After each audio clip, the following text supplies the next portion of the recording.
হরে কৃষ্ণ দর্শক বন্ধুরা, আশা করছি আপনারা সকলেই রাধা মাধবের কৃপায় ভালো আছেন। আজ আমরা শ্রীমদ্ ভগবদ্ গীতার নবম অধ্যায় রাজগুচ্ছ যোগের 11 নম্বর শ্লোকটি পাঠ করব। এর সাথে সাথে অনুবাদ এবং তাৎপর্য বিশ্লেষণ করব। আসুন তবে শুরু করা যাক। অবজানন্তি মাম মোরা মানসিম তনুমাশ্রিতম পরম ভবম জানন্তো মম ভূত মহেশ্বরম। অনুবাদ: আমি যখন মনুষ্যরূপে অবতীর্ণ হই তখন মূর্খরা আমাকে অবজ্ঞা করে। তারা আমার পরম ভাব সম্বন্ধে অবগত নয় এবং আমাকে সর্বভূতের মহেশ্বর বলে জানে না। তাৎপর্য: এই অধ্যায় পূর্ববর্তী শ্লোকগুলির ব্যাখ্যা থেকে স্পষ্টভাবে উপলব্ধি করা যায় যে নররূপে অবতরণ করলেও পরমেশ্বর ভগবান সাধারণ মানুষ নন। সমস্ত সৃষ্টির সৃজন, পালন ও সংহারকর্তা পরমেশ্বর ভগবান কখনই একজন মানুষ হতে পারেন না। কিন্তু তবুও অনেক মূঢ় ব্যক্তি মনে করে যে ভগবান শ্রীকৃষ্ণ একজন শক্তিশালী মানুষ মাত্র এবং তার চেয়ে বেশি কিছু নয়। প্রকৃতপক্ষে তিনি আদিপুরুষ পরমেশ্বর ভগবান, যে সম্বন্ধে ব্রহ্মসংহিতাতে প্রতিপন্ন করে বলা হয়েছে ঈশ্বর পরমঃ কৃষ্ণ, তিনিই পরম ঈশ্বর। সৃষ্টিতে একাধিক ঈশ্বর বা নিয়ন্তা রয়েছেন। তাদের মধ্যে একজনকে অন্যজনের থেকে শ্রেষ্ঠ বলে মনে হয়। জড়জগতেও সাধারণত প্রতিটি প্রশাসনেও কোনো আধিকারিক, তার উপরে সচিব, সচিবের উপরে মন্ত্রী এবং সেই মন্ত্রীর উপরে রাষ্ট্রপতি থাকেন। এরা সকলেই নিয়ন্তা, কিন্তু তারা প্রত্যেকেই আবার কারুর না কারুর দ্বারা নিয়ন্ত্রিত হন। ব্রহ্মসংহিতাতে বলা হয়েছে যে ভগবান শ্রীকৃষ্ণ পরম নিয়ন্তা। জড় ও চিন্ময় উভয় জগতেই নিঃসন্দেহে অনেক নিয়ন্তা আছেন, কিন্তু শ্রীকৃষ্ণ পরম নিয়ন্তা এবং তার শ্রীবিগ্রহ সচ্চিদানন্দ অর্থাৎ অপ্রাকৃত। পূর্ব শ্লোকগুলিতে বর্ণিত সমস্ত অদ্ভুত কার্যকলাপ সম্পাদন করার জড় কলেবর বিশিষ্ট মানুষের পক্ষে সম্ভব নয়। ভগবানের শ্রীবিগ্রহ নিত্য জ্ঞানময় ও আনন্দময়। যদিও তিনি একজন সাধারণ মানুষ নন, কিন্তু তবুও মূঢ় ব্যক্তিরা তাকে একজন সাধারণ মানুষ বলেই মনে করে, অবজ্ঞা করে। তার শ্রীবিগ্রহকে এখানে মানুষিম বলা হয়েছে, কারণ কুরুক্ষেত্রের যুদ্ধে তিনি একজন রাজনীতিজ্ঞ ও অর্জুনের সখারূপে মানুষের মতন লীলা করেছিলেন। বিভিন্নভাবে একজন সাধারণ মানুষের মতন লীলা করলেও তার রূপ হচ্ছে সচ্চিদানন্দ বিগ্রহ, শাশ্বত জ্ঞান ও আনন্দে পরিপূর্ণ। বৈদিক শাস্ত্রেও সেই কথা প্রতিপন্ন করা হয়েছে। সচ্চিদানন্দ রূপায় কৃষ্ণায়। আমি পরমেশ্বর ভগবান শ্রীকৃষ্ণের চরণে প্রণতি জানাই, যার রূপ সচ্চিদানন্দময়। বৈদিক শাস্ত্রে আরও অনেক বিবরণ আছে। তমেকম গোবিন্দম, তুমি ইন্দ্রিয়সমূহের ও গাভীদের আনন্দ বর্ধনকারী গোবিন্দ। সচ্চিদানন্দ বিগ্রহম, তোমার রূপে অপ্রাকৃত জ্ঞানময়, আনন্দময় ও নিত্য। শ্রীকৃষ্ণের বিগ্রহ জ্ঞানময়, আনন্দময় আদি অপ্রাকৃত গুণাবলী সমন্বিত হওয়া সত্ত্বেও ভগবদ্গীতায় তথাকথিত অনেক পণ্ডিত ও ভাষ্যকারেরা ভগবান শ্রীকৃষ্ণকে সাধারণ একজন মানুষ বলে অবজ্ঞা করে। পূর্বকৃত পুণ্যকর্মের ফলে এই ধরনের পণ্ডিত হয়তো অসাধারণ কোনো ব্যক্তিত্ব রূপে জন্মগ্রহণ করে থাকতে পারে, কিন্তু শ্রীকৃষ্ণের সম্বন্ধে এই ধরনের ভ্রান্ত ধারণা তার জ্ঞানের স্বল্পতারই পরিচায়ক। তাই তাকে মূঢ় বলা হয়েছে, কারণ কেবল মূর্খরাই শ্রীকৃষ্ণকে একজন সাধারণ মানুষ বলে মনে করে। ভগবান শ্রীকৃষ্ণের অন্তরঙ্গ লীলাসমূহ এবং তার শক্তির বৈচিত্র্য সম্বন্ধে তাদের অজ্ঞতার জন্যই কেবল তারা তাকে একজন সাধারণ মানুষ বলে মনে করে। তারা জানে না যে ভগবান শ্রীকৃষ্ণ শ্রী অঙ্গ পূর্ণ জ্ঞান ও আনন্দের প্রতীক। তিনি সমস্ত সৃষ্টির অধীশ্বর এবং তিনি যে কোনো জীবকে জড়জগতের বন্ধন থেকে মুক্ত করতে পারেন। ভগবান শ্রীকৃষ্ণের এই সমস্ত অপ্রাকৃত গুণসমূহের কথা না জানার ফলে এই ধরনের মূঢ় ব্যক্তিরা তাকে অবজ্ঞা করে। তারা এটিও জানে না যে এই জড়জগতে পরমেশ্বর ভগবানের অবতরণ তার অন্তরঙ্গ শক্তির একটি প্রকাশ। তিনি মায়াশক্তির অধীশ্বর, যে কথা পূর্বে বহুবার উল্লেখ করা হয়েছে।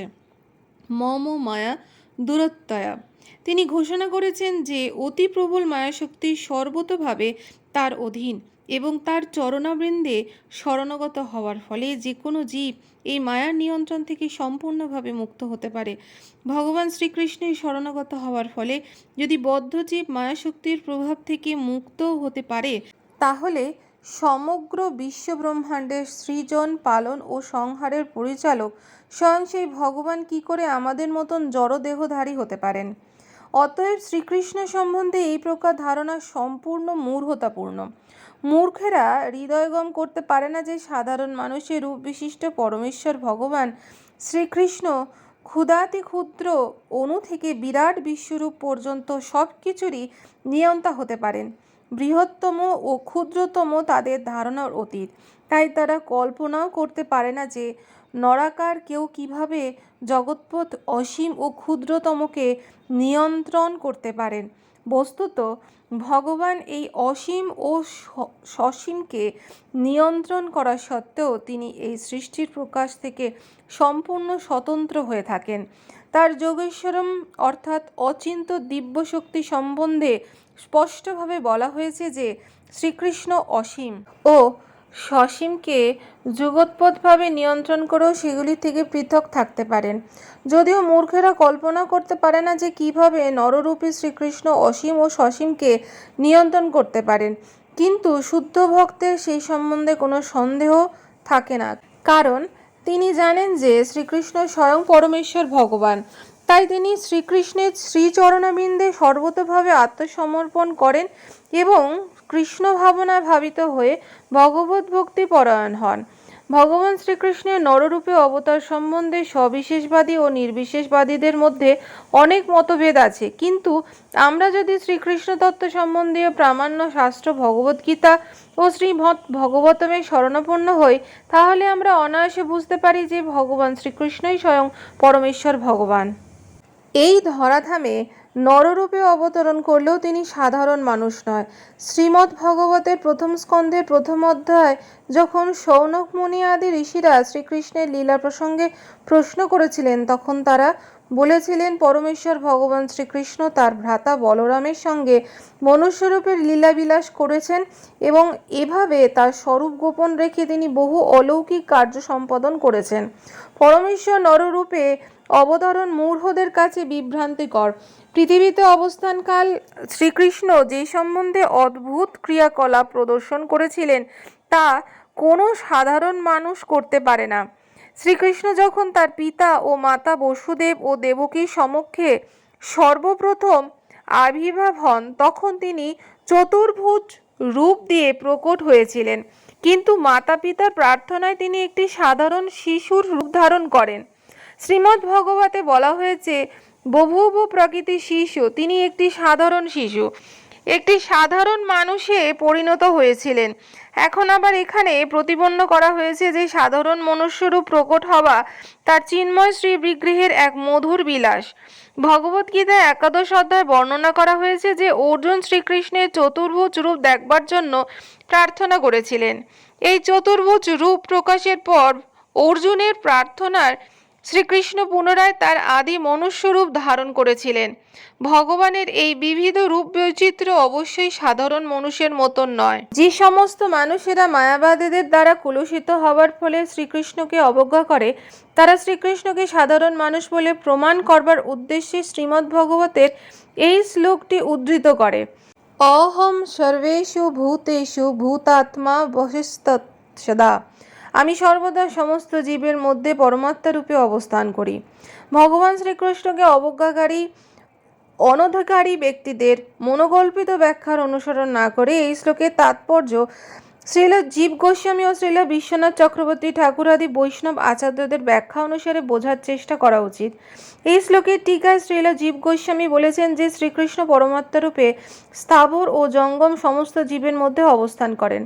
তাই যে প্রকৃত ভক্ত কেবল মন্দিরে প্রতিষ্ঠিত ভগবানের অর্চনা মূর্তির পরিচর্যায় ব্যস্ত, কিন্তু অন্যান্য জীবদের সম্মান দিতে জানে না, আর অর্চা পূজা ব্যর্থ।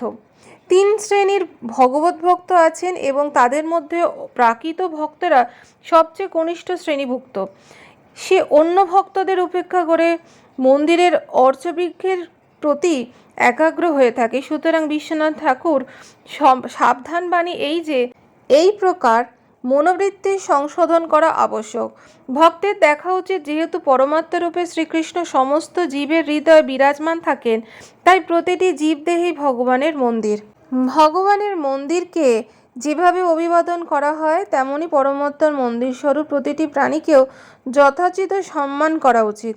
তাই প্রত্যেককেই যথোচিত শ্রদ্ধা জানানো উচিত এবং কখনোই কাউকে অবহেলা করা উচিত নয়।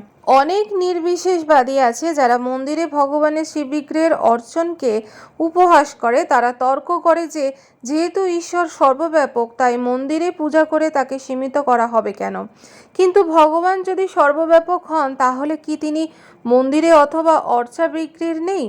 সবিশেষবাদী এবং নির্বিশেষবাদীদের তর্ক এভাবে চলতে থাকলেও কিন্তু কৃষ্ণ ভাবনাময় শুদ্ধ ভক্তের যথার্থই জানেন যে শ্রীকৃষ্ণ পরমেশ্বর ভগবান হলেও সর্বব্যাপক, যে তত্ত্ব ব্রহ্মসংহিতাতেও প্রতিপন্ন করা হয়েছে।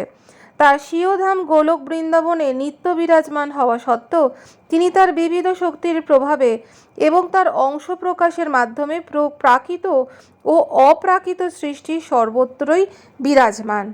তাহলে দর্শক বন্ধুরা, এই ছিল আমাদের শ্রীমদ্ ভগবদ্ গীতার নবম অধ্যায় রাজগুজ্জ যোগের 11 নম্বর শ্লোকের তাৎপর্য। আগামী পর্বে আপনাদের সাথে আবার দেখা হবে পরবর্তী শ্লোক নিয়ে। আপনারা ভালো থাকুন, সুস্থ থাকুন। রাধে রাধে।